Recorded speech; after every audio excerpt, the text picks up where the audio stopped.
SSF একটি পেশাদার বাহিনী হিসেবে উন্নত প্রশিক্ষণ, প্রযুক্তি ও মনোবলের সন্নিবেশে আরও উন্নতি করবে বলেছেন প্রধান উপদেষ্টা ডক্টর মোহাম্মদ ইউনূস। এসএসএফ এর ৩৯তম প্রতিষ্ঠা বার্ষিকী উপলক্ষে আয়োজিত এক অনুষ্ঠানে তিনি কথা বলেন।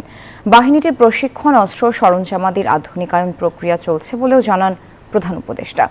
ঢাকায় ও ঢাকার বাইরে বিভিন্ন অনুষ্ঠানের নিরাপত্তা নিশ্চিতে উল্লেখযোগ্য ভূমিকা রাখায় বাহিনীর সদস্যদের ধন্যবাদ জানান ডক্টর ইউনূস।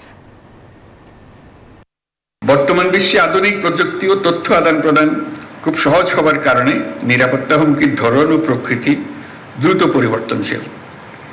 তাই শতভাগ নিরাপত্তা প্রদান করা খুবই চ্যালেঞ্জিং একটা বিষয়। বিভিন্ন সীমাবদ্ধতা সত্ত্বেও এসএসএফ সুষ্ঠুভাবে নিরাপত্তা নিশ্চিত করছে। আমি আশা করি এসএসএফ নিয়মিত বিভিন্ন ধরনের নিরাপত্তা হুমকি পর্যালোচনা করবে এবং সেগুলি মোকাবেলা করার জন্য যাবতীয় প্রস্তুতি গ্রহণ করবে। সম্প্রতি এসএসএফ যমুনার সাইবার নিরাপত্তা ব্যবস্থা সুসংহত করেছে। আমি আশা করি এসএসএফ একইভাবে এই কার্যালয়ের সাইবার নিরাপত্তা ব্যবস্থা উন্নত করবে। বান্ডেল থাকলে প্রতি সেনমানিতে টাকা বাঁচবে। বিকাশ সেনমানি বান্ডেল কিনে জিতুন প্রতি লেনদেনে।